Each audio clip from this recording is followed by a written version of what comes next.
Comment automatiser son Airbnb? Bonjour à tous et bienvenue dans ce nouvel épisode du podcast. Dans cet épisode, nous allons parler de location courte durée et plus particulièrement de comment est-ce que tu vas pouvoir automatiser ton bien immobilier. Avant toute chose, si tu ne me connais pas encore, je m'appelle Baptiste Joly, je suis investisseur immobilier et je suis le président de Richard Group Investment, une entreprise qui a pour vocation de t'accompagner dans l'investissement immobilier à haut rendement en toute sécurité, en supprimant le risque de faire une erreur et en t'aidant, t'accompagnant dans l'optimisation de chacune des étapes du processus. Alors comme je te l'ai dit, aujourd'hui on va parler de courte durée et on va parler de comment est-ce que tu peux automatiser ton bien. Pourquoi est-ce qu'il faut automatiser son bien? Ça va être le premier point qu'on va voir ensemble. Et c'est super important, tu vas le voir, de prendre conscience de ça, ce qui va t'amener ensuite à te poser la question de ah, ok, comment est-ce que j'automatise maintenant pour me libérer du temps? C'est une question qui est tout à fait légitime. Pour certaines personnes, l'automatisation n'apparaît pas tout de suite comme une évidence.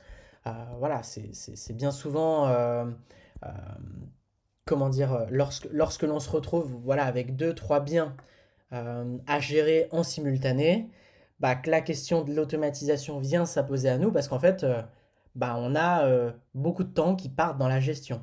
Automatiser, c'est justement chercher à supprimer ce problème et à gagner du temps sur des tâches qui sont rébarbatives, répétitives, récurrentes et sans réelle valeur ajoutée. Quand vous êtes propriétaire, vous exploitez un bien en location courte durée, il y a des étapes qui se répètent tout le temps avec chacun des voyageurs. Un, ils réservent sur la plateforme Airbnb, votre logement, ou Booking ou Abritel.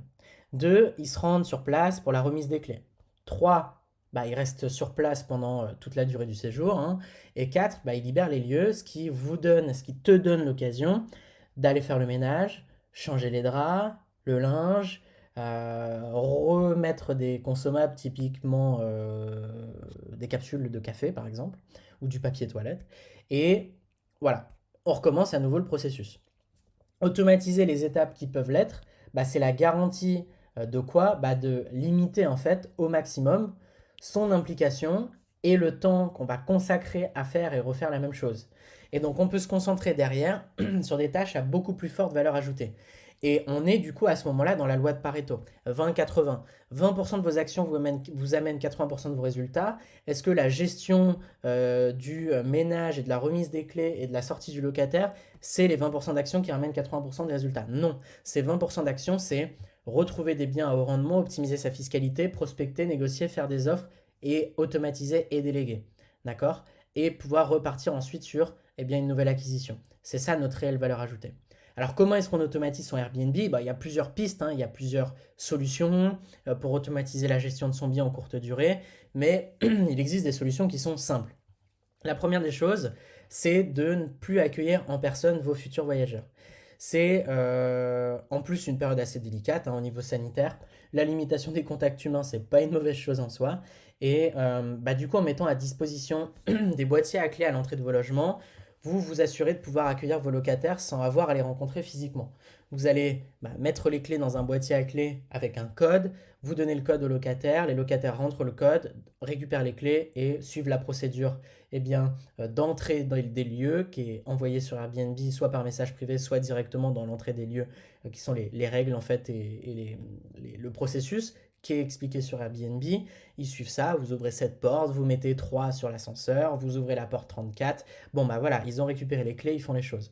Ça c'est la première des choses. Et en plus, voilà, vous avez un rendez-vous important, vous avez un imprévu, aucun souci.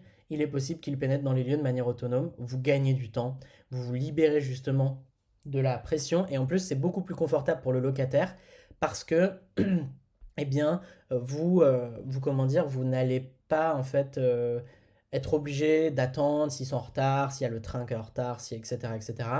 Ils vont directement arriver, que ce soit à 2 heures du mat ou à 5 heures du matin ou à 15 heures, peu importe. Ils vont pas avoir à attendre, ils sont peut-être fatigués du voyage, c'est super fluide. D'accord? Derrière, on peut faire la sortie autonome aussi. Ça va être justement le fait de... déjà, on peut mettre une serrure connectée pour avoir accès aux entrées-sorties. Et puis, on peut aussi mettre en place une serrure, une porte qui, une fois claquée, ne s'ouvre plus en fait de l'extérieur. Ça veut dire qu'ils vont par exemple soit remettre les clés dans le boîtier, soit laisser les clés sur la table du salon et claquer la porte derrière pour partir. Ça, c'est une possibilité, ça permet d'automatiser la sortie. Derrière, vous recevez votre email de confirmation de réservation et il est possible d'utiliser des plateformes d'automatisation comme Zapier par exemple. Et là, on pourrait par exemple envoyer cet email à la personne en charge du ménage directement. Ça va lui permettre de savoir quand le logement doit être opérationnel et surtout à quel moment est-ce qu'elle pourrait nettoyer les lieux à la fin du séjour. Par exemple. Ensuite, on peut mettre en place un channel manager. Un channel manager, ça peut être, ouais, franchement, il y a plein de channel managers. Le plus connu, c'est Bets24. Et ce channel manager vous permet déjà de mettre en place pas mal d'automatisation, d'augmenter la valeur client en envoyant peut-être des mails qui proposent des activités ou des services supplémentaires et de proposer peut-être une extension. Au lieu de sortir à 10 heures, ils peuvent sortir à 14 heures. Voilà, tout ça c'est possible grâce à ce channel manager. Et le channel manager va connecter toutes les plateformes, que ce soit par exemple, je sais pas, HomeAway avec Booking et Airbnb. Si vous avez une réservation du 10 au 14 avec HomeAway et qu'il y a quelqu'un qui réserve du 12 au 15 avec Airbnb, vous avez deux réservations qui se chevauchent. Donc il faut que les calendriers soient remplis et complétés s'il y a une réservation sur une plateforme et que ça soit complété sur l'autre. Le Channel Manager permet de faire passerelle entre toutes les plateformes et justement d'aller remplir les créneaux. Donc voilà, un Channel Manager, ça a un coût, c'est pas très cher par rapport à la valeur que ça ajoute et de toute façon, c'est nécessaire. Donc je pense que vous l'aurez compris, mais l'automatisation, aujourd'hui, c'est assez simple, à condition de se poser et de bien identifier les tâches qui se répètent. Alors j'espère que ce podcast vous a donné envie de vous pencher plus sérieusement sur toutes les possibilités qui sont à votre disposition pour vous rendre la vie plus simple. L'objectif, c'est d'être dans la loi de Pareto, 20-80. 20% de vos actions vous amènent 80% de vos résultats. Tout ce qui n'a pas de réelle valeur et qui peut être délégué ou automatisé, on le délègue ou on l'automatise, on se libère du temps. Et ce temps, c'est pas forcément pour, c'est pas du confort pour se la couler douce ou quoi. Peut-être, c'est une possibilité. Et si vous faites ça, c'est très bien, vous avez raison.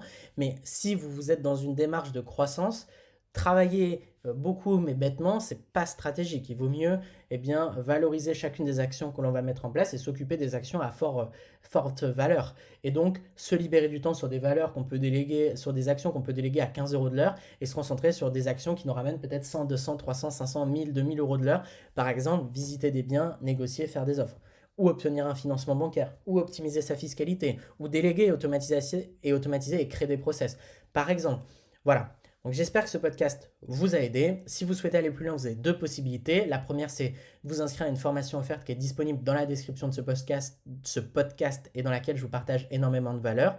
Et la deuxième, c'est de réserver un appel si tu souhaites aller plus loin, si tu souhaites te faire accompagner par une équipe d'experts et qu'aujourd'hui tu as une situation stable. Voilà, dans tous les cas, tu trouveras tous les liens utiles que je viens de t'énoncer sur la fin de ce podcast dans la description. Je te dis à très vite pour un prochain podcast. C'était Baptiste. Ciao, ciao.